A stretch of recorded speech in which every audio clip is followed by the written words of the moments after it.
அனைவருக்கும் வணக்கம். இந்த வீடியோ நம்ம என்ன பார்க்க போகிறோம் அப்படிட்டிங்கன்னா, பிரின்சிபல் செக்ரட்டரி கிட்ட இருந்து நம்மளுடைய ஏஎஸ்ஆர்பி சேர்மேன் அவங்களுக்கு ஒரு லெட்டர் வந்திருக்கு. ரிகார்டிங் என்ன அப்படின்னு பார்த்தீங்கன்னா, தமிழ்நாடு போலீஸ் கான்ஸ்டபிளுடைய ரிசல்ட் பப்ளிஷ் பண்ணுறது சம்மந்தமாகவும், தமிழ்நாடு போலீஸுடைய நடந்து முடிஞ்ச எஸ்ஐ இதோடைய ரிசல்ட்டை ரீபப்ளிஷ் பண்ணுறது சம்மந்தமாகவும் இந்த டைரக்ஷன்ஸ் வந்திருக்கு. ஸோ இது ஒரு 5 பாயிண்ட் மெசேஜ். இதில் முதல் பாயிண்ட் எது ரிலேட்டடாக இருக்குது, முதல் 2 பாயிண்ட் அப்படின்னு பார்த்தீங்கன்னா, பிசி ரிசல்ட்ஸ் பப்ளிஷ் பண்ணுறதை பற்றி கேட்டிருக்கிறாங்க.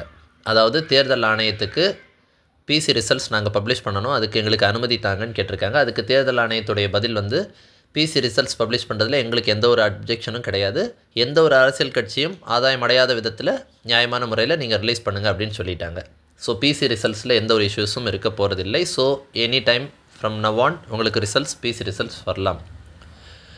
பட் தேர்ட் பாயிண்ட் அப்படின்னு பார்த்தீங்கன்னா, எஸ்ஐ ஆல்ரெடி ரிலீஸ் பண்ணி எஸ்ஐக்கு வந்து மெடிக்கலே முடிஞ்சு போச்சு.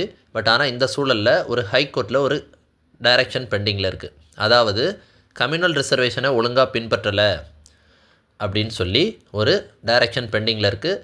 ஸோ மேடம் என்ன டைரக்ஷன் கொடுத்துருக்காங்கன்னா, ஹைகோர்ட்டில் அந்த கம்யூனல் ரிசர்வேஷன் கேஸ் முடிஞ்சதுக்கு அப்புறம் அது கூட கோர்ட் வேறு என்ன டைரக்ஷன்ஸ்லாம் கொடுக்குதோ அதையெல்லாம் சேர்த்து ஃபாலோ பண்ணி அந்த எஸ்ஐ ரிசல்ட்டை திரும்ப பப்ளிஷ் பண்ணுங்கள் அப்படின்னு சொல்லி இன்ஸ்ட்ரக்ஷன் கொடுத்துருக்காங்க. ஸோ கண்டிப்பாக எஸ்ஐயோடைய ரிசல்ட்ஸ் திரும்ப வரப்போகுது. ஸோ இதில் ஒரு சில நபர்களுக்கு புதுசாக வேலை கிடைக்கலாம், ஒரு சில நபருக்கு லிஸ்ட்லேருந்து வெளியேறவும் வாய்ப்புகள் உண்டு.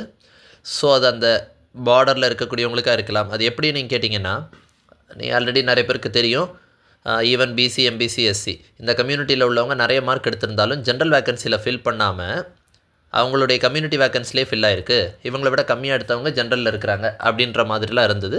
ஸோ அது சொல்லப்போனால் அது ஒரு ஃபேக்ட் தான், சில இருக்குது. பட்டு கோர்ட்டில் கவுண்டர் அஃபிடவிட்டில் யூஎஸ்ஆர்பி என்ன டீட்டெயில்ஸ் தராங்கன்றதை பொறுத்து தான்.